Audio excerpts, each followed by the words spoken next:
Good evening, everybody that's joined us for this race at Classic Kyalami.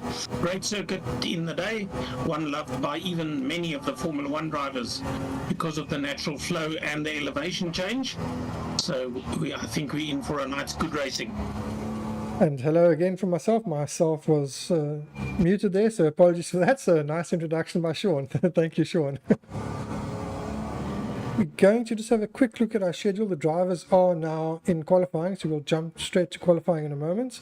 Of course, this is round 5 of our 10-round championship, so we'll be heading over to Road Atlanta next, then Aldous Brabante, then Hockenheim, then the current version of Kyalami, and then finally Valencia. But for now, let's transfer over to live qualifying. We of course are now live for the qualifying. This is the Sim Experience South Africa Toyota GT4 Cup round 5 live qualifying from the Classic Kyalami circuit. This is now 1976 Classic Kyalami. Now we are on board with Monet to Toy, I believe it is. Just going through our schedule quickly, and then we can have a quick look at our Drivers' Championship. Also our point system. For those that aren't aware of the point system, it is 22 points for a victory and a single point for 15th place, 1 point for pole position and 1 point for fastest lap, and a point for fastest lap in race 2. Qualifying sets the grid for race 1, and qualifying sets the grid for race 2, apart from the top 5 being reversed. Our championship standings coming into this. Unfortunately, we missed the last round due to power issues from my side, but Harriet managed to get the wins there, so it is still Harriet in the lead from Jason Underwood, and in third place is Jean-Louis du Toit. The gaps have changed slightly, only 1 point between second and third at the moment. And a few movements further down, so we have a D that's moved back up into 4th. Timo has dropped down to 6th because he missed the second race last week. And a few others have moved places, but that is the top 18. Stanton, of course, did last week, so he managed to move up into 18th place. So he's not here this week, but he will be here next week, hopefully. Right, as we see Monet coming across the line. We'll get our live timing up now for everyone to see. This must have been one of the longest straights because the kink itself I don't think counted as a corner. I think once you got out of Lukop, you were flat out and through the gears thereafter all the way to Crowthorne. So one of the longest straights, I think, even in its day, it was potentially, except for Mulsanne, but I don't think that was ever used for Formula One. But this must have been one of the longest straights used in Formula One in the days gone by. Look at the countryside, not an office complex to be seen.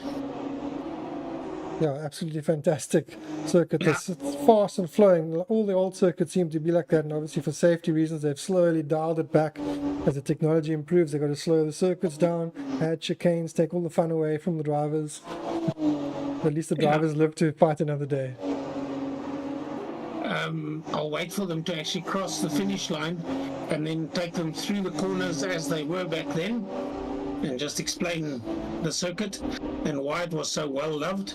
We can do an onboard for that, so I'll change to an onboard as soon as Michael comes up to the line, and we can stick with Michael. All right, Michael Rabolini, as he comes into the straight out of the kink. As I said, the kink, I think they took flat out. There they go through underneath the Dunlop Bridge, the pits on the right-hand side, and they go all the way down. This is the first sharp corner. It's more than 90 degrees. This is Crowthorne that they go through. They're hardly out of Crowthorne. It's a double apex corner as well, which makes it quite tricky. And then they go through the sweeping barbecue bend, another right-hander, so it's about 3 right-handers in a row. Then the first left, which is Yuxke, which is also, I think, flat out, being a sweep. And then one of the corners, or the corners now that survives Sunset, except it has a lot, it looks very different to what it does now with buildings. That was Sunset. The right-hander, the left-hander is Clubhouse. You see the Clubhouse to the right up on the hill, as we have somebody probably join the server. Then it goes through the S's, and these were the classic S's, off to the left, up to the right. And the big change that the modern younger guys think where Kyalami goes to the left now at Lukop, in the days gone by it would go to the right as it does here. There's one of the grandstands is as you approach the kink, which is officially the last corner. And as I said, this is a high-speed corner, so I don't think, you'd be flat out already. Another one of the grandstands, race control there, he goes into the pits, so it gives you a good idea. Just after the kink is the entry into the pits. And a great circuit it was, well loved by everybody. If you want to know more about the old classic Kyalami, they have a Facebook page with many photographs of many of the drivers of years gone by in Formula One and many other classes, and it just goes to show there were guys that were racing, I think, in a 9-hour in cars like a Borgward. Now, Borgward, I only just remember when I was in primary school, which was in the 1960s, as somebody goes off in the distance in the background there. But certainly they had David Piper was here in his Ferrari in the 9-hour as well. Atwood, John Love, just to mention a few that come to mind. But big names that came to race here at Kyalami. And the last Formula One race, I think, if memory serves me correctly, was won by Alain Prost in a Williams Renault. Second was Ayrton Senna in a McLaren Ford, and Mark Blundell in a Benetton Ford finished third. A very historic circuit. And a circuit that's been successful in all the different guises. It's been around a long time. I think it's one of the oldest circuits in South Africa. Definitely one of the most popular circuits in all versions it's had. As we see Timo on an outlap now, he's heading into the final sector now. Let's see if Timo can put in a good lap. We can go on board with Timo. Currently we have Gerrit in pole position, or provisional pole, on a 117.6. John Du Toit in second on an 18.05. In third place, Jason Underwood on an 18.1. So I'm sure the times are going to tumble a little bit further. Timo currently sitting on an 18.3. I know he can improve. He's been in the 17s. Let's go on board with Timo Smith. But look at as we say, the countryside. That is certainly not like this at all anymore in the modern Kyalami. But just look at those grandstands that they had. And now you can think why that corner was called barbecue. Just imagine all the barbecues that were going. Barbecue, of course, is an American word. In South Africa, it's commonly known as a braai. So it's quite strange that we have foreign naming for some of our corners. When we're in South Africa, one of the most famous things is something called a braai, which is our version because we use wood rather than coal, charcoal, or those sort of lighter type things. So yeah, it's unique. Call it barbecue. We don't really do barbecues. Sunset Clubhouse, and on his way to the S's.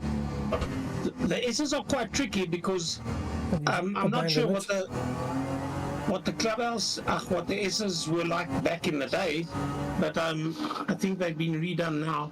But it was slightly off camber. You can imagine going in the left hand, the first part of the S.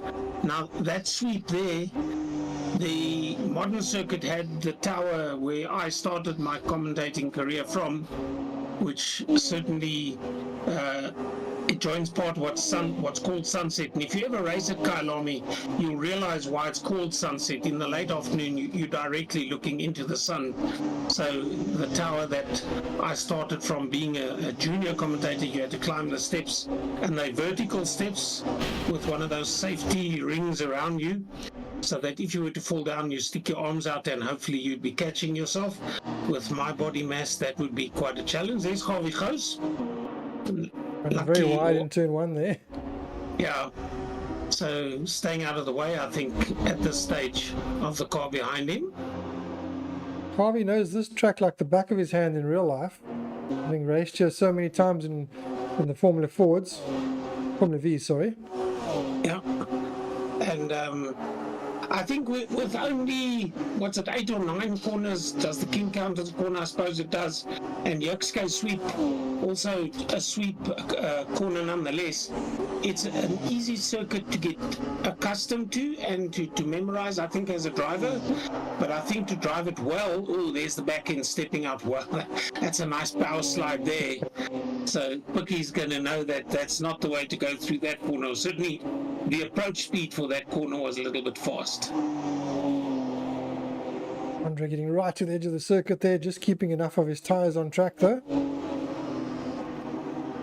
Yeah, if you look at that entrance into the first S, he was probably 2-3 feet off the apex, and that determines the speed that you can get into and out of the second part of the S.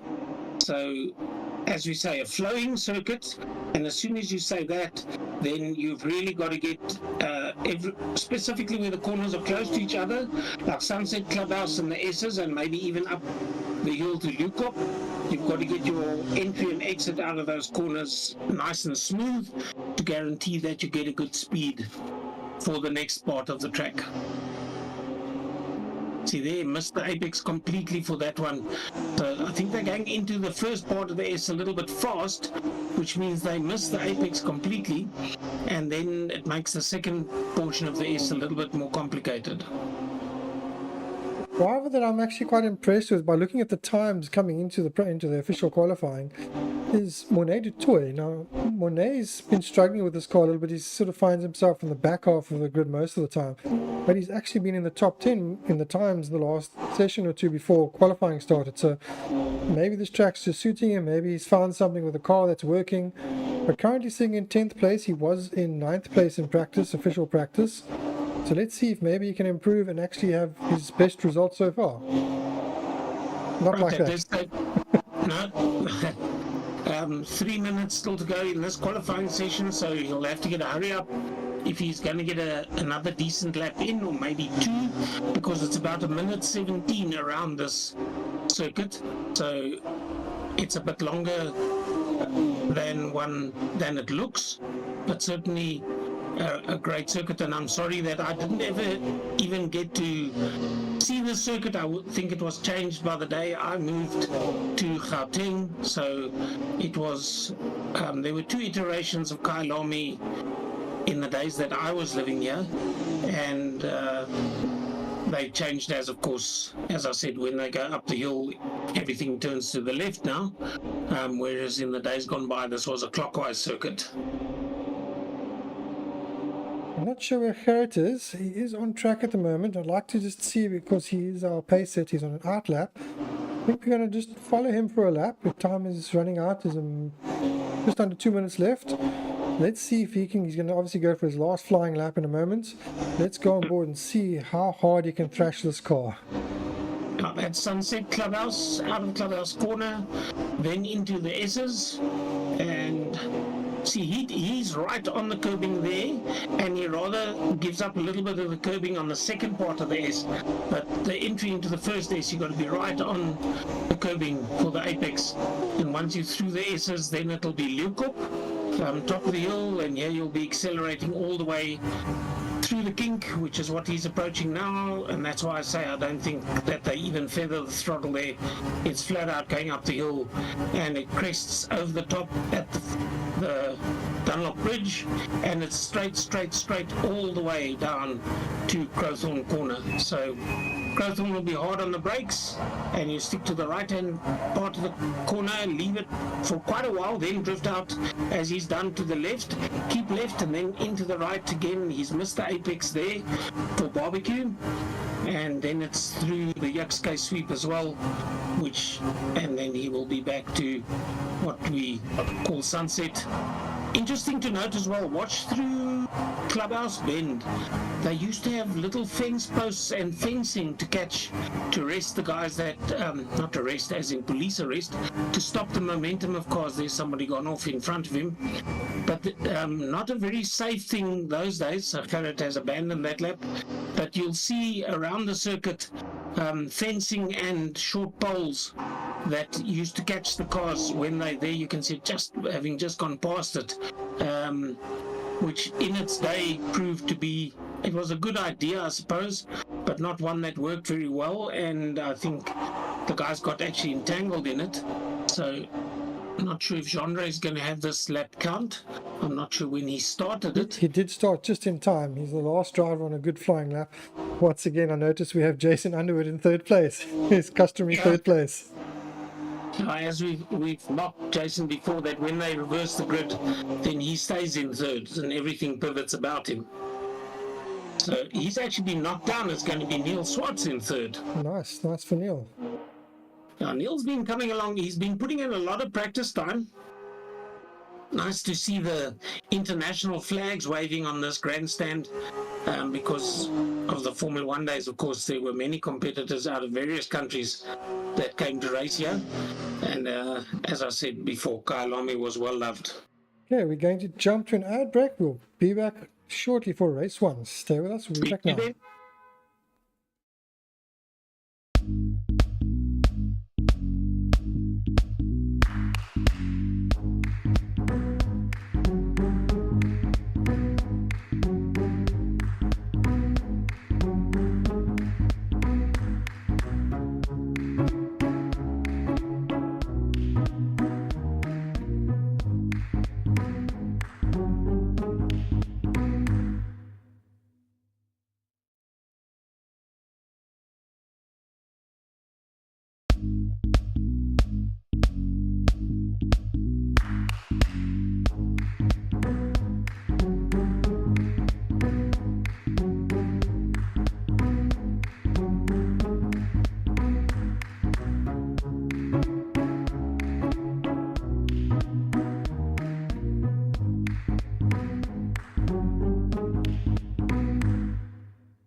Alright, welcome back everybody.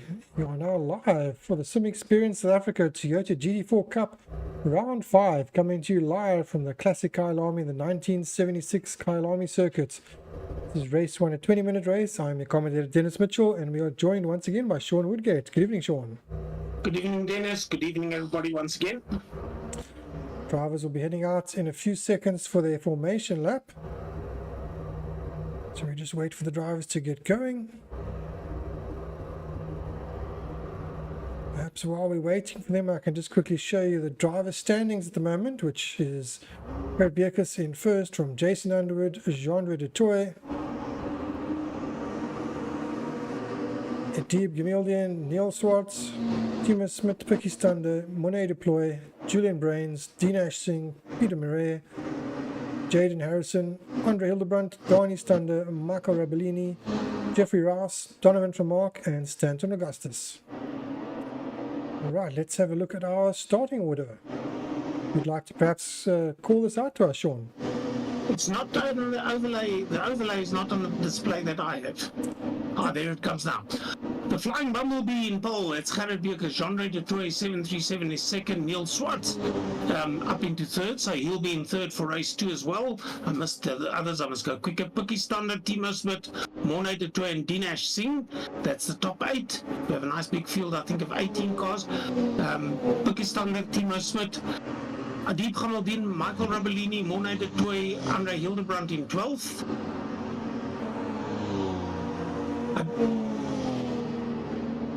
Jeffrey Rouse, Stan beside note, Arjan Belder, Gavi Gous in 16th.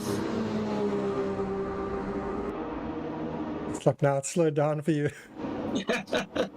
And 17th, Julian Brains, and 18th position, Jaden Harrison. Jaden was higher up in qualifying earlier, sort of middle of the pack, but then looks as though everybody just got past him. I believe he was having connection issues, so didn't manage to get a good lap in, so that's why he's actually dropped down. I believe everyone's times bettered his one banker lap that he had managed to get in. Yeah. So, Gerrit Bierkus, our championship leader, as he slowly heads up the main straight, or through the kink, allowing the drivers to catch up behind him. Yeah, I don't see much weaving. I don't see that these guys there, as I say, that Gerrit just does a wiggle rather than a weave. Get some temperature into the tires. Car that's going to be chasing him is the bright orange one of Jean-Ray. There it is. And third, Neil Swartz. I think this is the highest. And is that a new color scheme for Neil? It is. It's a new team, new color scheme for himself and for Picky. Yeah, so it's turquoise on the one side and green on the other. And there's Picky behind him. You can't miss them. So something different, which I like, innovation like that. Alright, as we now wait for the lights to go on, once all the drivers are in position, we have a countdown which is usually about 7 seconds.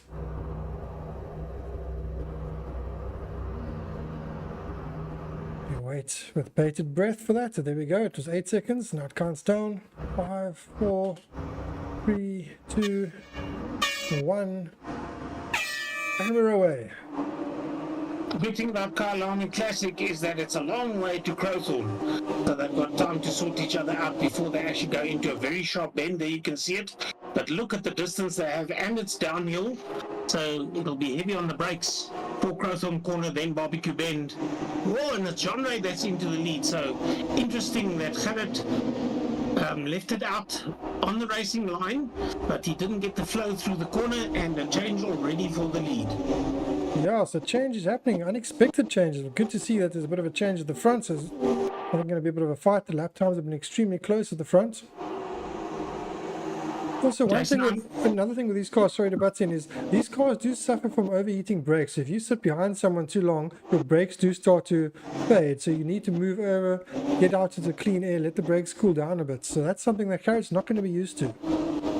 Yeah, Jason Underwood in that 4th position with Picky Standard behind him.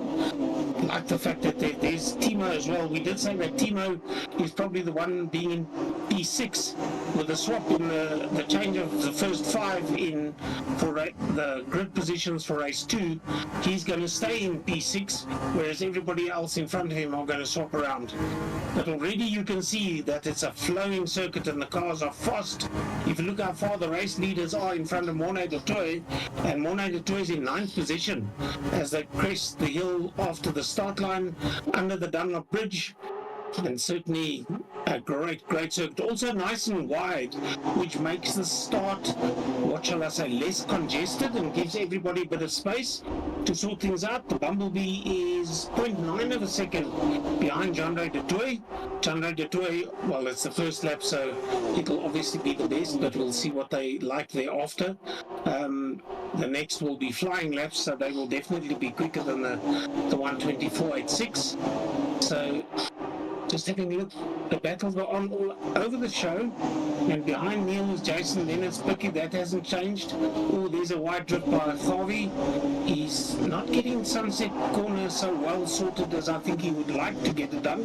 There's Clubhouse on the brakes and drifted out to the right a little bit too much there, and then get the car in position for the S's. See, we do have 2 DNFs, so Jaden Harrison, unfortunately, waited for him, he had issues, and then having a DNF, so I'm not sure if that was something related, and also Orion Balder having a DNF, so hopefully they'll be back successfully for race 2. Yeah, and luckily the networks look at this gaggle that's just gone through in and out of picture in front of us. Certainly there are quite a few cars that are in close proximity. It's Pikkie Stanner, Gerrit Beekes, Timo Smit, Adib Khanaldin, and then Morne du Toit. So that's from 5th all the way to 8th. They are very close together, and you can expect that things will change there as the race goes on. Lots of action happening here, just looking back from Gerrit. Lots of bumping and barging going on there, and someone ending off second best there. Yeah, the track is actually wide enough that it's not really necessary to bump or barge. 17 minutes or thereabouts still to go, and Gerrit at this stage is in 4th position, so that means that Jason Underwood and Neil Swartz got past Gerrit. He was in 2nd. Jason Underwood, the fastest lap is Jean-Ray du Toit, and he's absolutely flying, a 1:17.9. Compare that to Jason's 1:19.6 and Gerrit's 1:20.5, and also Neil Swartz in the 1:20s. So the gap already 3.5 seconds between Jean-Ray and Jason this time. And this is very unusual that we have Jean-Ray, Jason, and then only the Flying Bumblebee. But he'll have good points, and remember also there is the possibility to discard the race in which you have your worst result, and Gerrit has many good results, so he has the liberty, well, the system does it for him, but if this were to be one of his worst results, then it could be a discard, but nonetheless I can guarantee you that he will still be chasing hard. Jason Underwood, as I said, 3.5 seconds behind Jean-Ray du Toit. Jean-Ray du Toit, there he goes out of, I think that's Clubhouse. He is smoking this circuit up. Jason Underwood holding on to 2nd. Gerrit Beekes has passed Neil for 3rd, and Neil Swartz now in 4th. Timo Smit is up into 5th position. Remember, we did say he was in 6th. Who's gone down? Dinesh, I think, is down to 9th. So he might have been the one that you did describe there, Dennis, that was involved in the fracas with some of the others. Could have been, yes. Yeah, he's dropped down to 9th position. I know Julian was involved in a slight battle as well, and we did see him in a battle with Andre Hildebrandt, and I think it was Jeffrey Rouse. Julian started, I think, 2nd or 3rd last, which is not where we used to seeing him. Julian is sort of in the middle 3rd of the pack, as it were. Why am I not seeing Julian at the moment? Yeah, he's in 16th, all right. Yeah, he's way, well, further down than what we've seen him run previously. But, well, on this circuit, if you were to say somebody's off into the sunset, he'd actually be off into a specific corner. So, yeah, out way in the lead is Jean-Ray from Jason at the moment, 3 seconds plus. I'm not sure if you noticed there going into turn 1, Gerrit was sideways drifting the car, there was smoke pouring off the tyres. He's pushing hard, I don't know if he's maybe being affected by being in the dirty air. Now, earlier I said he's not used to it, but of course he is used to it from running race 2s. Now, in race 2s, we haven't seen him just get to the front as easy because it is difficult with the brakes overheating. So he's going to have a bit of a hard time here. And I think he's now in position 3, so he's going to start in position 5 for the next race. So he's going to struggle even harder then. Yeah. Yeah, he's right on the back of Jason Underwood as they go up to Leukup and turn right towards the kink. Look at those lovely grandstands they had back there. Here is the kink, the right-hander coming up now, and then there'll be that long, never-ending straight. You crest the hill, and then you just had that long downhill all the way down to turn 1, and that's what made this such a great circuit.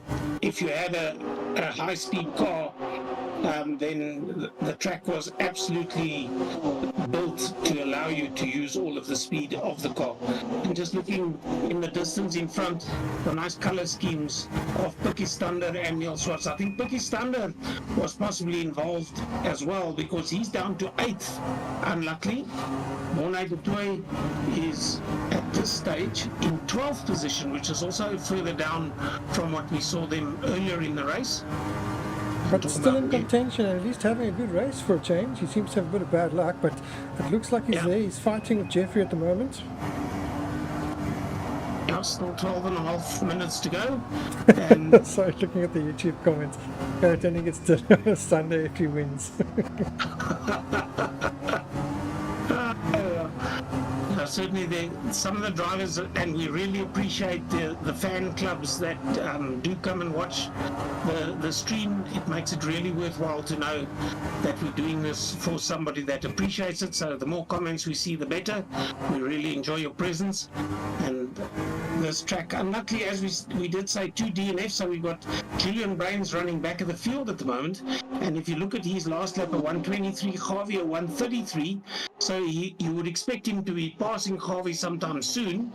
But here comes Timo Smit. Who's Timo Smit running against? He's trying to catch Neil Swartz. So you can see that bright turquoise and lime green car. That's either Neil or Picky. And in this case, with the Minions car behind him, it'll be Neil Swartz. So Neil Swartz and then Timo Smit, the Minions car. The race decor that he has at the moment, you can't see the Minions as clearly as you did in, I think it was last year, a few series ago. You could see it actually quite clearly, but not as bright this time. But certainly very nice color schemes that Neil Swartz and his teammate Picky have at the moment, and they run in the SS Racing team, so you can recognize them a mile off. The one car that is missing which is the one that runs in the solid green? Donnie Stander. Donnie Stander, yes. Yes, I don't see Donnie on track. Funny how you get to, I wouldn't say you memorize them, but in your mind you build a picture of the cars. But at the moment, Timo Smit is really pushing hard, and he's got all of this straight to slipstream. He's going to be forced to the outside, remembering that it's going the other way. And is he going to be able to hold on? He's going to turn to the brakes. Yeah, he's going to tuck in behind. That's I don't think if you're that far out to try and do a pass, unless you're really, really good on the brakes. Here's a battle with Gerrit Beekers passing Jason Underwood. So that's for second and third. So Gerrit already up into second. Team on the curb there as well. That was very close. Yeah, the Bumblebee seems to be flying, but it's 0.001 of a second, 1,000th of a second, and I think Jason's got it back again. Yes, indeed. Gerrit obviously wants his supper. Yeah. So that's Sunset Clubhouse. Clubhouse is not well known to be a passing place on this track. As I said before, I didn't know the circuit as it existed in its heyday, but going uphill, I don't think you'll have the acceleration unless you get really good positioning of your car to attempt a pass at Luco. But certainly coming through the kink and then down the main straight, if you are really close enough and you can use the slipstream, there's somebody using the gravel, and that's not where you want to do it because the grip is not so good. So Gerrit Beekers is 0.3 of a second behind Jason once again. So that battle is never ending and will probably go to the end of the race. some really close battles going on. It's hard to keep up because there's battles everywhere. So here on the left hand side we're watching the D Nash battle. D Nash is in the sandwich, he's got Jeffrey right behind him, he's got Andre right in front of him.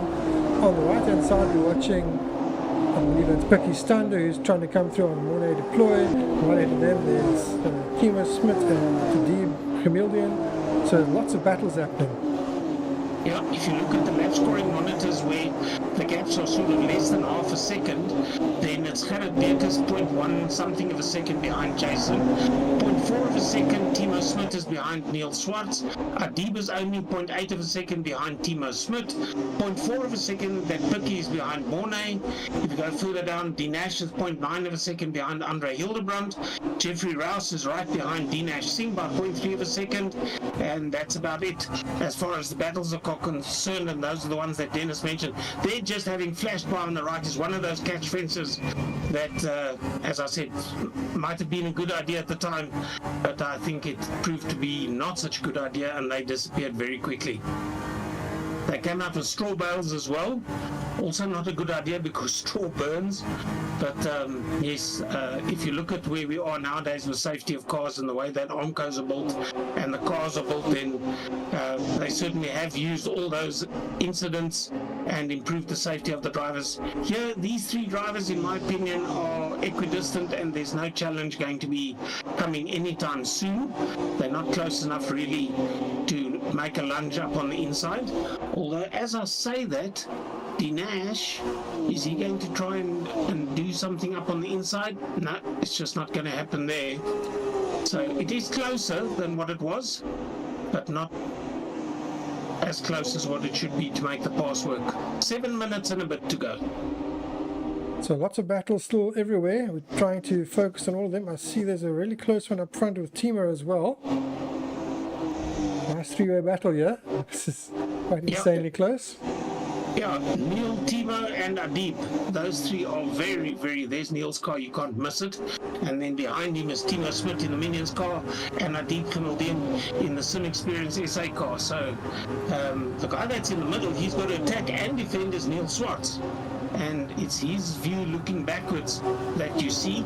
So Neil Swartz behind him has Timo Smit, and ahead of him is the car of Jason Underwood. Now, Jason Underwood's actually quite a long way away. So Timo's attacking Neil. Neil's actually not, he's defending because he's 4 seconds behind Gerrit. Jason Underwood up into second, or holding on to second. So Jean-Ray, Jason, Gerrit, that's the top three.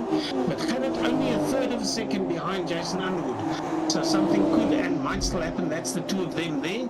Jason Underwood with a very dark car, and then the Flying Bumblebee, that Sunset Clubhouse where they're in now, coming out of Clubhouse Corner, and they'll be on their way to the S's, which is not a place to overtake, definitely not. You've got to really get a flowing line through the S's. There you can see him clip the curb. As I mentioned, he actually takes this curb as well, which is a really nice line for a high-speed run up the hill to Luco. But if you look on the brakes, Gerrit is really good on the brakes. He closes by a car length or 3 on the brakes, but then of course Jason is on the throttle before he is and opens up that gap again. Yeah, and the battle with Timo there as well is also extremely close. Neil is doing just enough to keep him at bay, but it is extremely close.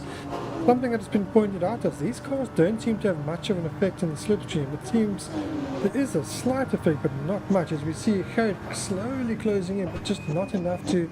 This is a long straight. You would kind of expect to be able to take advantage of it, but they're not able to. Yeah, I think what's happening at the moment between Neil Swartz and Timo Smit, there was a rep from Kids or Us because he sold him a double dummy there, but I think he thought 2 corners ahead.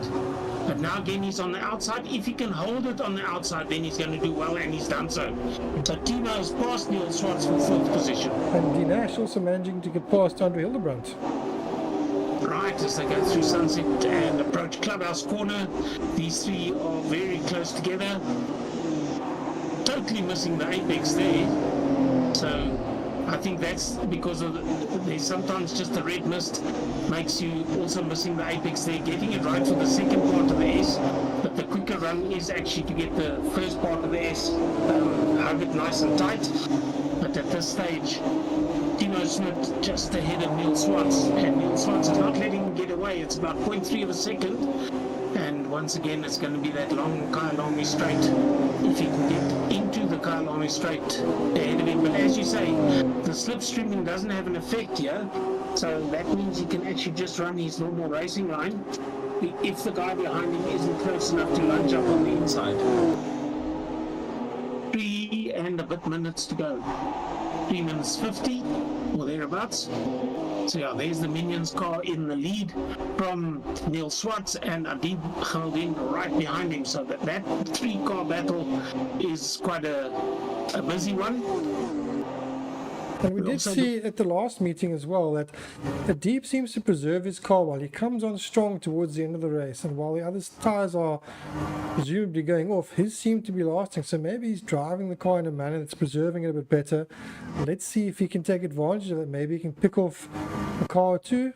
They're in front of him and they're close enough to get them with 3 minutes to go. That's probably 2 and a bit laps, maybe a third lap. So he might have enough time to possibly catch both the guys in front and pass them. So that would be Neil Swartz and Timo Smit. Yeah. Just keeping an eye out at what point, if they pass the finish line with 2:40, then they've got another 2 laps, maybe a third lap to go. But this is the kink now, and it's 2 minutes 46. Where is the actual finish line? I think they've crossed it already. So they'll probably get 3 laps to go. Here's the flying bumblebee on Jason Underwood. Is he going to make it do? No, Jason just takes the normal line, closes the door on him, which he's entitled to do because Gerrit wasn't up next to him at all. So he could take the normal racing line through there. Jason using the curbing. You see a little puff of smoke as the car settles again. Again using the curbing. That seems to nudge the car to the right-hand side quite a bit. And I think that's... You kind of have to use it because having driven this track during the week to test it, that fast sweeping corner, the car has a tendency to understeer, and you've got to be careful. If you just miss the apex slightly, you will end up in the dirt, and if you miss it by a little bit too much more than just slightly, you'll end up in the barrier. So by just touching the curb, it actually rotates the car a bit and you can get through there a bit easier, a bit safer and a bit faster. Yeah, seem to bump the car back nice, well, middle of the road again, but Gerrit is not letting it go away from him. 0.3 of a second, and that's probably the 15th time I've said it's 0.3 of a second. So he's getting Jason Underwood a lot of uphill. The guy that I wouldn't say he's relaxed, but compared to his quickest time over 17.9, the last lap of Jean-Ray de Toy is a 1:19.25. So Jean-Ray, I think, has settled back. He's made the lead, which is, oh well, that being said, where's Jean-Ray gone now? Unless it's showing DNF. What has happened? Yeah. No, that is a disaster. No. Something has happened. We have lost him. Yeah. We've lost our race leader. Unless he's had a disconnect, which is the only thing that I can think of. Because I was about to say he's built himself a nice lead, and then the next thing I look up and I see Jason's in the lead and Jean-Ray's missing both on the lap scoring monitor and on the visuals. So yeah, very definitely on the lap scoring monitor, what you see there is just a different display of what we see on the lap scoring monitor. Underwood, Beerkes, Smit, Swartz, Hamilton, Deploy, Standard, Nash, Hildebrandt, and Rouse. That's the top 10. Ultimately, this is the battle for the lead now. So Jason Underwood in the lead at the moment and starting second for race 2. Right, less than 20 seconds, 15. Are they going to actually finish this lap? Yes, they are, and start another one. So final lap coming up. This is the final lap then, with 5 seconds to go. They get across the line, and this then there pops up now. 0 minutes remaining, but they've already gone over the finish line. So Jason has 0.2 of a second between himself and Gerrit, the Flying Bumblebee number 3, challenging for all that it's worth. Who else is close by? Timo Smit is 5 seconds behind Gerrit, so that doesn't make a difference, but Neil Swartz is only 0.8 of a second behind Timo, so that could be interesting. Adib is only 0.3 of a second behind Neil, so that could be interesting. Then it's Mornay Deploy. Picky Standard is 0.6 of a second behind Mornay, so there's another battle right to the end. And Andre Hildebrandt is only 0.7 of a second behind Dinash Singh, but I think Dinash has kilometers past Andre, so he's quicker than Andre. So where's the other battle that's on? Morne de Toy, only 0.8 of a second behind Stan the Side Note. So even at this late stage of the race, there are battles all over the field. I think Jason's got this. Gerrit was taking the right lines. They're trying to cut in on the inside, going wide, and then cutting back, but just couldn't carry enough momentum to make a car's difference. But this was a nice close finish at least. Jason getting first place as we're about to come across the line. Gerrit in second. Right, and they tap it off. Timo in third. Neil in nice. A great race for Timo. I think he started sixth. But I wonder what happened to Jean-Ray de Toy.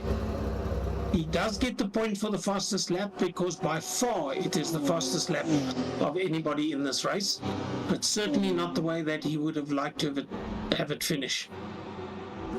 Definitely not. Good result for Stan as well, up to 11th place, so a solid finish in the end. Yeah. And even Julian, I think, gets 1 point, all the way down to 15th, is it? Yes, all the way down to 15th. Yeah, so Julian gets the last point once he comes across the line. And that means Harvey gets 2 points. So that's good to see. Harvey at his most well-known track gets 2 points. Yeah. He'll probably be, even though he's second to last, he'll be enjoying racing the classic Kyalami circuit, which he knows so well. All right, that's the end of race 1. We're going to jump to ads quickly. We'll be back probably in about 5 to 10 minutes for race 2. So stick with us. We'll see you then.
All right, welcome back, everybody. We are now live for some experience South Africa, the Toyota GT4 Cup, round 5, race 2. This is coming to you live from the classic Kyalami circuit, the 1976 Kyalami circuit. This is race 2, another 20-minute race. I'm your commentator, Dennis Mitchell, joined once again by Sean Woodgate. Good evening, Sean. Welcome to race 2.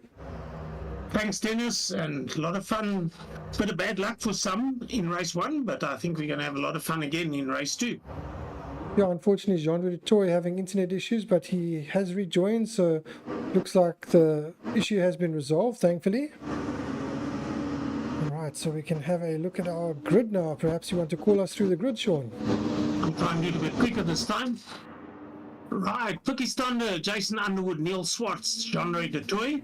See those two turquoise cars in first and third. It would be if they had a sponsor, it would be great. Gerrit Beekes in 5th, which he's gotten used to. Timo Smith, Morne deployed, Dinesh Singh in 8th. In 9th position, Adib Khanaldin, Michael Ravolini, number 68 in 10th. Morne Detroit, 777 is 11th, and Andre Hildebrand, number 72 in 12th. 13th is Jeffrey Rouse, Stan Besaidnout in 14th position. Arjan Belde is 15th. Javi Gous, 13, unlucky for some. Carvey Races, he's in 16th. 17th is Julian Brains. So we have one driver not returning, that's Jaden. Unfortunately, he has internet issues. So the second driver that has internet issues tonight, so not able to solve his issues. Genre unfortunately robbed of a win due to his issues. Hopefully he can have better luck in race 2. He at least got fastest lap for race 1, so he might get a point from that, although it might end up being a dropped round, so I don't know that he would still get the point then. So Pakistanda in pole position, weaving nicely there. Sorry to cut you off. Not a problem. I was just actually watching as they come into Sunset Corner. You can see those poles and catch fences that I was talking about earlier. That's probably the one position that you see it the most clearly. But as we say, this is the classic Kyalami of yesteryear. That, of course, not found anywhere at all anymore. Yeah, unfortunately, it's been chopped up, and of course, the land ended up being sold, so it became a estate of sorts. I believe it's now the Kyalami estate, which was bought by Porsche after that. So Porsche now does own the circuit. They have made the modifications. It is now I forget how they term it, but it's a number 2, so it's a category 2 circuit. So it's not capable technically for hosting Formula 1, but can host anything else. And of course, are changes being made, and there are talks underway for it to host Formula 1. But at this point in time, the circuit is actually not categorized for Formula 1. Yeah, the challenge would be where to put all those trucks, because the circuit is down in the valley there, and that would be the biggest problem, where to park all of them. I'm sure there's enough land for them to make the modifications, so hopefully they will. And we will at some point in time see a Formula 1 race back in South Africa.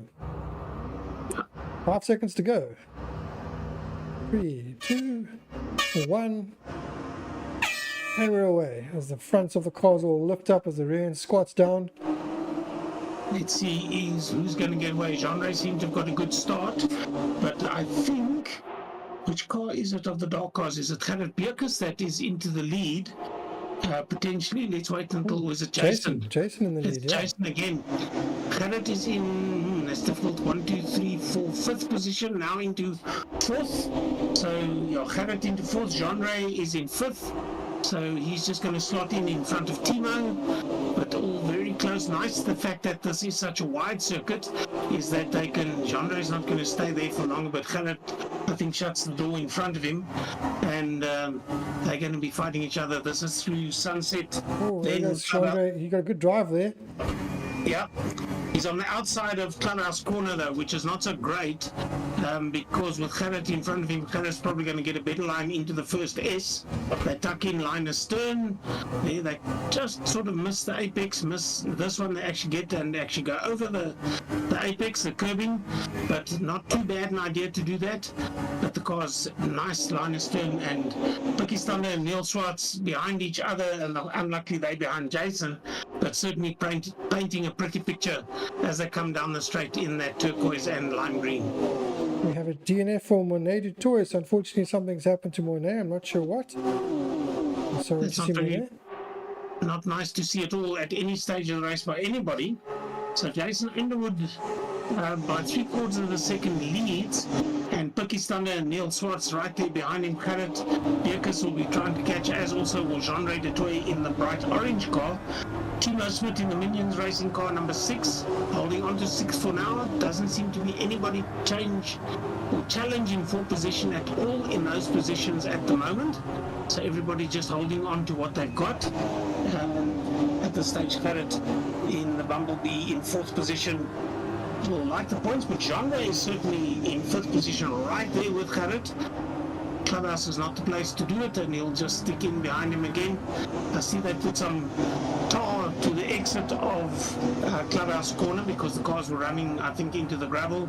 So they extended the corner, as it were, because the corner was being, I wouldn't say abused, but just the natural run of the cars needed a little bit more runoff there than what was available. So yes, at this stage, Jason Underwood by a second in the lead, and let's see what his lap time is as he crosses the line. Remember, I think it was a 1:17 that Jean-Ray had in race 1, and that was set up pretty quickly as well. Teammates fighting, Yapaki and Neil Swartz are running right next to each other, and of course there's Gerrit Beukes. I've been told that these cars don't really have the benefit of slipstream. Gerrit Beukes gives a nudge there, but then settles in behind again. And look at Timo Smith fly. He got the better of Jean-Ray there and made up a position, and really in a corner that I didn't expect it at all. Yeah, that wasn't expected. I think there was a bit of nudging and barging going on up front, and he just managed to capitalize on it perfectly. Yeah, he was in the right place at the right time, and Jean-Ray takes the grass road and the curbing and forces Timo a little bit wide, but then goes in behind him again, which is the right thing to do. But I think Jean-Ray is probably more cross for him with himself than with anybody else. But it's a long race still to run. It's 16 plus minutes, so you can get that position back. And Jean-Ray running part of the Boeing brigade, as I call them, the 737, and 777 is, of course, let's find him now. Where's he running? Oh, that's Monet that got the disconnect, we think. But the Minions car, very wide, to say the least, down the straight, but you can't block all the lines. And Jean-Ray will tuck it up at the pit lane exit, and Monet comes back at him. So, not Monet. Jean-Ray comes back at him on the outside, but that's not the place to get past Timo. So with them fighting it out, that means that Neil Swartz can develop a bit of a lead on Timo. The Pakistaner in 3rd, only a 1/4 of a second ahead of his teammate. Gerrit Beukes is 2 seconds behind Jason Underwood, and Jason Underwood's quickest lap at this stage, a 1:18.3. So that compares to the 1:17.8, I think it was, that Jean-Ray had in race 1. But of course it doesn't really matter how fast it is the one race to the other. If it's the fastest lap in that specific race, then it's the fastest lap. So, but certainly Jason has a demon start. He's getting away from Gerrit. Let's look at the last laps. A 1:19.157 by Gerrit and a 1:18.639 by Jason. So Jason quicker than Gerrit. Maybe just enjoys the circuit, the layout a bit more, has a bit different driving style. The teammates Pakistan and Neil Swartz running there together, Timo Smith behind them, and then the orange car of Jean-Ray de Toy. Jeffrey Rouse, number 89. Jeffrey's running quite well. Just found out where he is on the Jeffrey is in 11th place, and he's only half a second behind Julian Brain. So Julian having a much better race this time round. In 10th, I think he finished last, I think 15th in the previous race. So the fact that he's up to 10th is a much better race for him already compared to the first race. And Harvey looking to get past Andre Hildebrandt as well. Nice battle between the two of them at the back. And they're in the veterans or whatever, the masters class. So it's for position in that class as well. So certainly something worth fighting for. Yeah, good battle there. Good to see Harvey challenging Andre there. I think Andre hasn't quite shown his feet in this particular series. He's in some series very comfortable. Doesn't seem as comfortable in this car. Just not able to get that last little bit out. He's usually mid-pack, sort of fighting at the back of the front pack. And as you've seen the background, Harvey unfortunately losing it there. Yeah, that's through those catch fences that I was talking about. I think he's just decided to remove them all. But nonetheless, so Harvey, as we were saying, was having a good battle, and then we put the jinx on him, and that now means that he's lost all that distance that he was right up there with Andre Hildebrandt. Look at this battle there. Timo in the middle. Oh, that's dangerous. Yeah. Luckily, they give each other a bit of room, but still, Timo has to decide to give it up. The teammates will probably squeeze up on each other, and that'll make life very difficult here. There we go. As predicted. And it looks as though he just managed to hold onto it with Neil Swartz, and that means that Jean-Ray de Toy is in 5th, and just see where all the way Timo Smith drops to 12th. 12th place, yeah. So yeah, that was a disaster just waiting for a location to happen. And it did turn into a disaster. Jean-Ray is right up there now with Neil Swartz, and he's going to be pushing very hard to pass him. This is into the S's, as I said before, not known to be a place to pass, but I'm not sure what happened up at Lukop historically, but I think just it turns away, but they're not anywhere near the apex. They're wide on the corner. So if Jean-Ray can get the car up on the inside, which he does, he's going to turn through the kink again away from him, but he's just lost a little bit of distance that he's actually not next to the car, but in fact behind him. So he's got to try again before they get down to the bottom of the racetrack at turn 1, which is Crowthorne Corner. Nowadays has a shopping centre, Crowthorne Shopping Centre, and John Ray's passed. So that, I wouldn't say he made it look easy. He had to fight every way for it. So Neil Swartz into 5th, John Ray into 4th, and the full second behind Picky. So Gerrit Beekers 1.6 second behind Jason Underwood. The last lap, Jason did a 1:18.3 and Gerrit a 1:18.6. No supper for Gerrit for tonight, or cold supper at best, because it looks like 2 second places for him for the night. Certainly different results than what we've been used to in the previous races. Right, I believe I have a replay coming up of the incident with Timo, so we can see possibly what happens.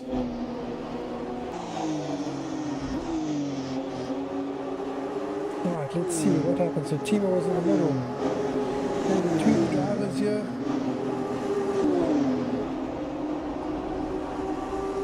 As we see there, one of the drivers running slightly wide, and there's just a slight tap on the front. He corrects, and off he goes. Yeah, I think the second of the cars, so that would have been Neil, turned into the corner thinking he's got the racing line, and that pushed Timo's front, just a touch on the front left of Timo, pushing the nose to the right, and that got the back end to swing around. And I think Jean-Ray, not very fortunate, well driven, just to stay out of the trouble that happened in front of him, and then subsequently make the pass on Neil himself to gain that position. He's pushing hard to get past Picky Stander as well. So the gap between Jason and Gerrit is now 1.4 seconds, so I don't think... Quickest lap to Gerrit. Yeah, he's not catching that fast. Oh, look at that slide. That's not going to help his tyres. Maybe pushing very hard, maybe a bit too hard. Half the race gone now. And also the gap jumps from 1.6, 1.7 seconds to 2.2 seconds. So it just goes to show you one mistake like that and you lose half a second in an instant. Yes, and if Jean-Ray can get past Picky Stander fairly quickly, he's still got potentially time to catch as well. If The Carrot up ahead is making mistakes. Maybe Gendre could still catch. He did have the pace in race 1. Maybe he would have the pace to catch, pressurize, and make something happen in race 2. Here he comes. Yeah, and this is a very wide part of the circuit, so very difficult to block all of the circuit. And Gerrit is up on the inside anyway, so I think that'll be that done and dusted at turn 1. Yes. He just has to hold the car on the racing line now to prevent Picky from diving up on his inside as he gets through turn 2 and then away for turn 3. Otherwise known turn 1, Crowthorne, turn 2, Barbecue, turn 3, Yucks, K-Sweep. So the beauty of this is he's now got clean air. That'll help cool his brakes for a bit. He'll get his rhythm back. He'll start to pull away. Picky will now start to suffer with overheating brakes because he's now in the dirty air. The Gendre might slowly start to get a bit stronger before he starts to get into the dirty air of Gerrit again. But he seemed to manage the dirty air fine while he was behind Picky, so he's obviously used to it and figured out what works for him. Right, through the S's they go, up the hill to Lukop. And if you wonder where the name Lukop came from, Lukop Gevangenis or Lukop Prison was on the top of the hill there, or just over the hill actually. There in the distance you can see Johannesburg. I'm trying to think what the name of that tower is in Johannesburg, but nonetheless.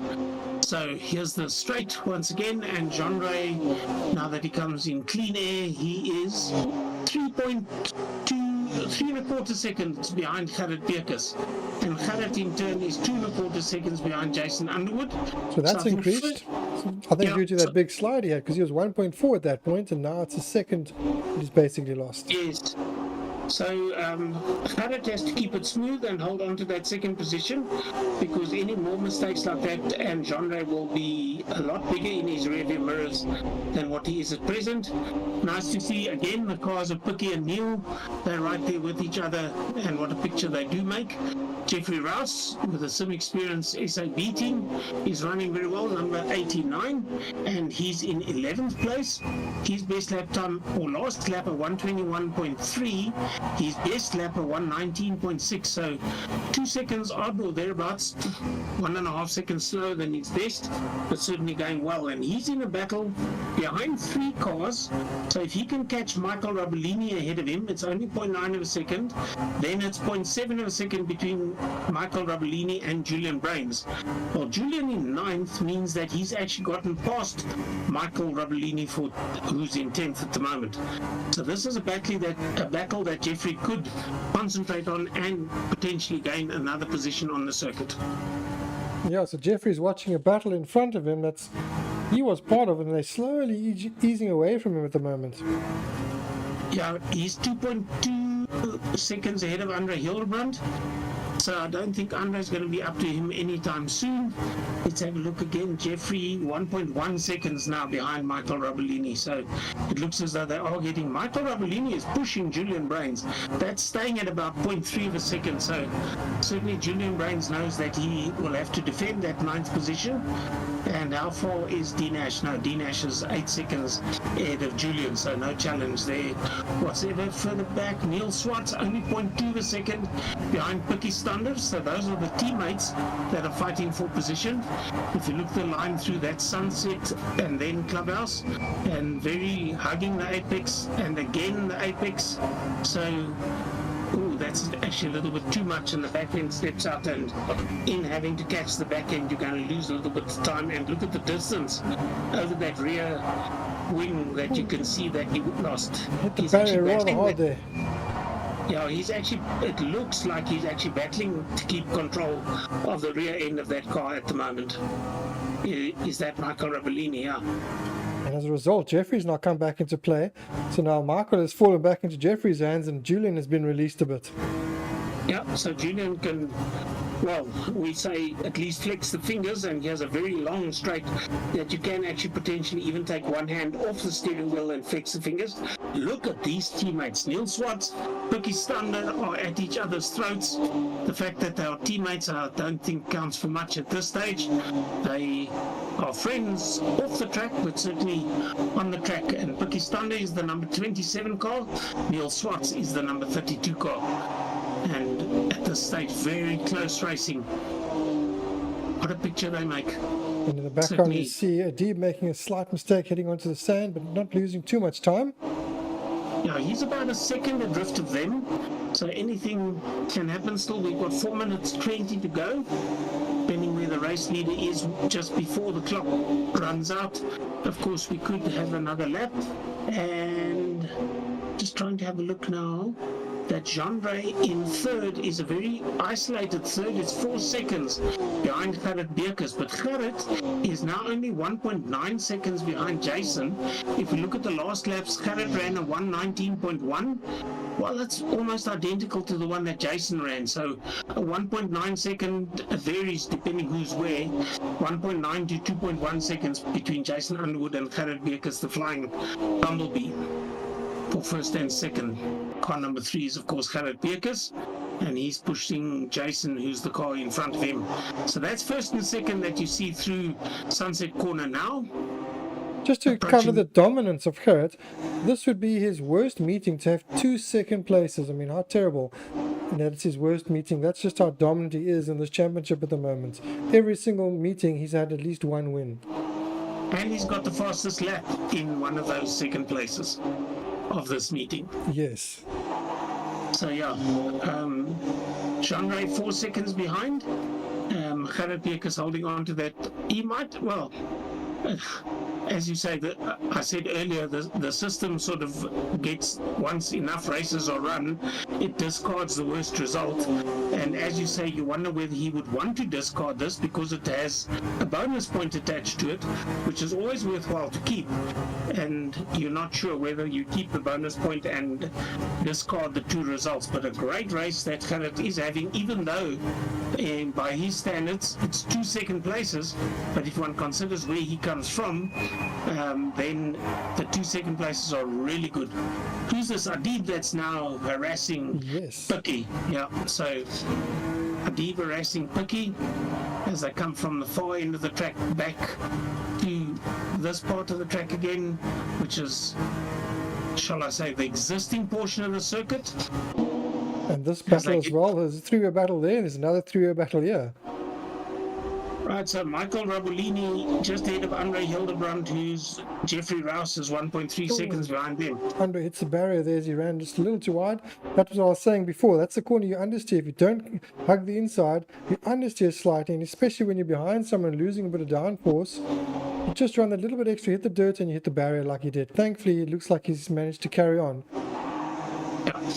This corner, well, the way that it's laid out now, Sunset tends to be a bit of a tank slap, and if you get the back end stepping out and it actually gets to grip again, then you get to hit the barrier on the right hand side of the corner between Sunset and Clubhouse. So I'm not sure that it was like that back in the day, but a very tricky corner if you do get the back end to step out at Sunset Corner. So Julian under threat at the moment, Michael right behind him, and right behind Michael, Andre and Jeffrey not too far back. So being raced, and Picky's standard is now less than 0.1 of a second.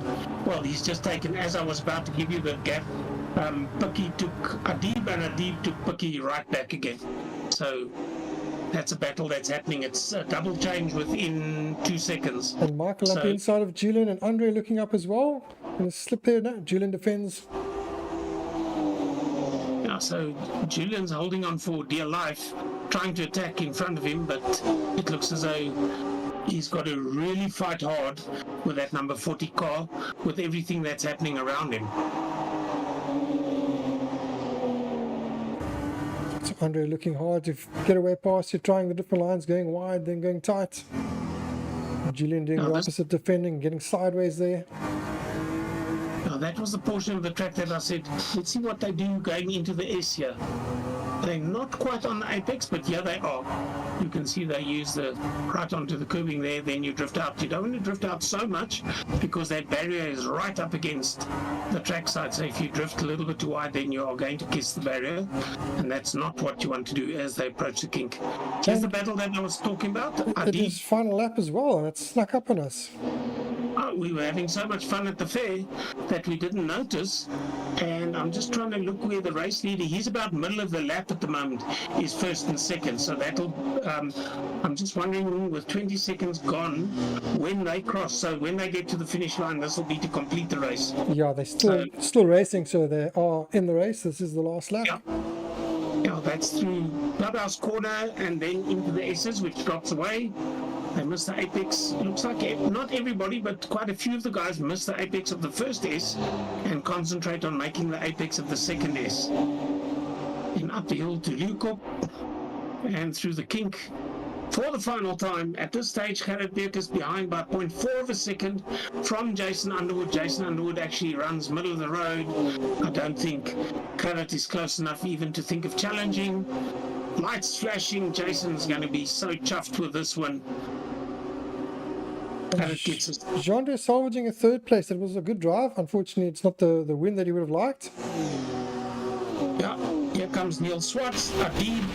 That was actually a good battle between Adib and Picky, because in watching it and trying to give the change, I saw one get past the other and then Adib took it right back again. So that was certainly a good battle as well. Rone Deploy in 7th.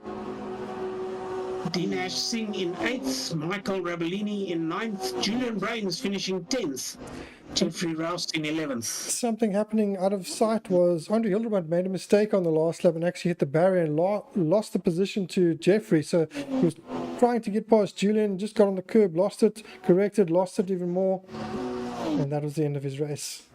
Yeah. Arjan Belder will be happy to finish a race for a change. And also the other thing, that all the competitors that are finished are on the same lap. We don't have anybody lapped. Even Javi Gous is within 43 seconds of the guy that finished the race or thereabouts. So everybody on the same lap. The DNFs that we did, we actually had a DNF for Timo and then for Mornay Detoy. So those are the two that didn't finish the race. So points all the way to Javi Gous, who gets a single point for 15th in race 2.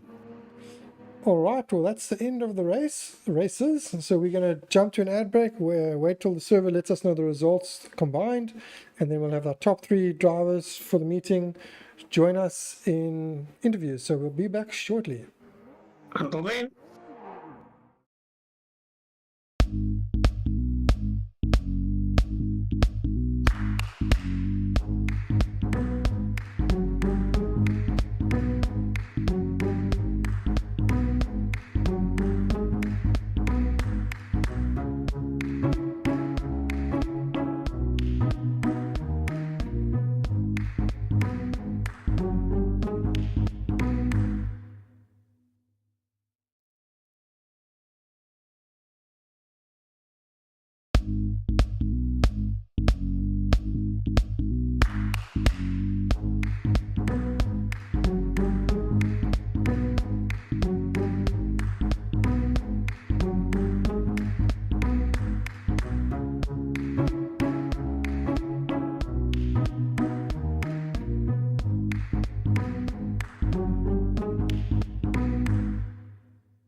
right, welcome back everybody to the conclusion of the Sim Experience South Africa Toyota GT4 Cup Round 5 from Classic Kyalami, the 1976 Kyalami circuits. We are now joined by our top 3 drivers for the night, which are in first place Jason Underwood, in second place Gerrit Beerkes, and in third place Neil Swartz. Let's start with Jason. Jason, a good meeting for you tonight, a double victory. It's been a long time since you've had a double. So congratulations and welcome back to the top spot. How was it having the bumblebee on your rear bumper most of the meeting? No, I was just cruising, getting credit back for his comments last week. No, it was that race one was, I think, the best race I've had in a couple years now. We were side by side for lap after lap. It was pretty intense. He was stronger than me coming out corners, and it was just great fun. Second race, I knew I had to get the jump because I couldn't be held up, behind the 2 guys in front of me. I think was it just Neil in front of me? Because I knew that Gerrit and Jean-Ray would be hot on my heels, and I think 1 or 2 more laps, and Gerrit and I would have been back at the same outcome in race 1. So. Really enjoyed it. Good to be back on the top step finally. It was just good fun all in all. Well, congratulations. And then to Gerrit. Gerrit, I guess you're not used to it, and I was saying in the commentary, this is probably your worst meeting so far. It's the first meeting where you haven't had a victory, and you've had 2 second places on the fastest lap, and that classifies as your worst meeting. That just shows how well you're doing in this championship. What was it like taking second place in both races and not taking a victory for a meeting? Yeah, I agree with Jason. Probably my worst meeting, but this is the most fun I've had in a long time. The racing was good. It was clean, side by side. I really enjoyed it. And then second race, I knew if I was going to get stuck behind the 2 blue and green cars, but I could bring it in a little bit. But Jason was too good tonight. He came to race, and it's a good thing. And apparently you only get your supper if you win, so hopefully you at least get some scraps tonight for only having second place. Exactly, yeah. And then Neil, congratulations on making it to the podium. So I think this is your first podium, if I'm correct. I think, was it Picky that got the one? Yes. Yeah, that's it. So congratulations. I'm probably just as surprised as everyone else, I'm pretty sure. But no, it was a good race. I didn't expect to actually end up on the podium, but it was a bit unfortunate for Jean-Ray that he couldn't finish the first race. But I was definitely under a lot of pressure from the guys, like especially in the second race, starting in third with the 2 fastest guys behind me. So it was a bit scary, but pulled through. I just tried to maintain my consistency, maintain lap times, fight my front left tire that was cooking, and just making it through alive, basically. Well, congratulations on your first podium.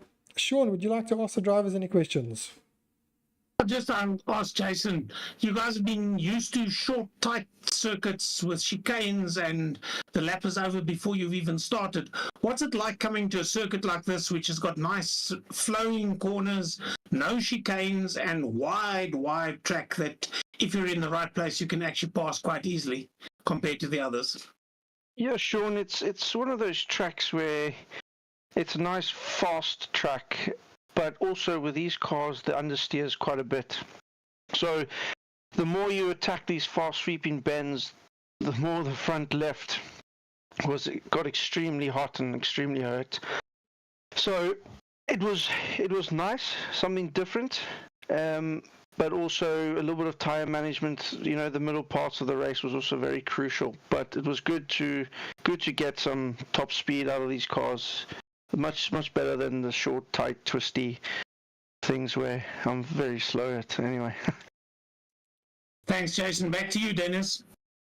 All right. Yeah, it seemed like an interesting mix. It seemed like some of the drivers that have been good at the tight tracks weren't as good tonight, but it was definitely close. There were some good battles all the way through. So congratulations, you guys. You definitely had to fight for your positions tonight. Congratulations to Neil on your first podium, and obviously Jason getting a double win.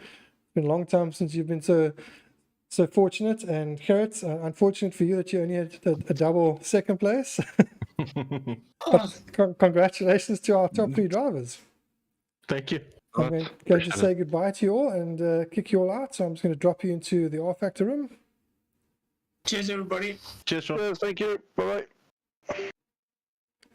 All right, so that's our top three gone. So next up we have Road Atlanta from America. So this should be quite an exciting circuit. I think it's a fantastic circuit. Some drivers don't get along with it that great. I think it's fantastic. There's one or two, I think there's one chicane, there's two tight-ish hairpin corners.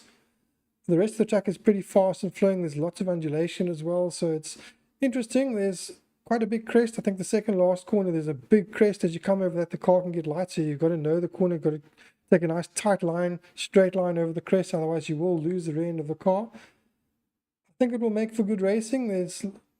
I think there's some fast parts, but it's flowing through some of the corners, so it'll keep the cars tight. There's a long straight into a tight hairpin, or tight chicane, so that should make for good overtaking opportunities. I think the drivers are fairly familiar with the circuit, so that should also help. So that should be quite an exciting circuit to watch. And then, of course, just looking at our schedule going into the rest of the season, we now hit the second half of the championship. So it's Road Atlanta next. We'll then hit Aldous Brabante. Then Hockenheim. Hockenheim should also be quite an exciting circuit. I think it's quite fast and flowing in these cars as well, with lots of passing opportunities. The stadium section at the end is the tightest part. The rest of the circuit, the older circuit, the first part of the circuit is quite fast, lots of overtaking opportunities. And then we hit the current version of Kyalami, also fast and flowing. I think that should be quite exciting for the drivers. They know it quite well. It's probably the most famous local circuit. And then Valencia, the final circuit, is also fairly flowing. I think it's a bit tighter than some of the others, but a very flowing circuit. And if you get the flow right there, it can definitely make a big difference. The final turn is also going to be very difficult with a little bit of a crest as you go over. You've got to brake just before the crest to make sure the car doesn't get loose. If you get that wrong, you can definitely lose the position. You'll run wide. The car behind you could go up the inside of you. So exciting circuits coming up, and I think the racing will be quite exciting. Yeah, certainly nice tracks to look forward to. All right, Sean, thank you very much for tonight. It's been a good race meeting. I think some close racing throughout. We're going as usual. We're going to something a little different next round. I think it's going to be good. We'll hopefully see everyone next week. And remember, if you enjoyed what you watched tonight, hit the like and subscribe, and we'll catch you all next week. Have a great week. See you then. Good night, everybody.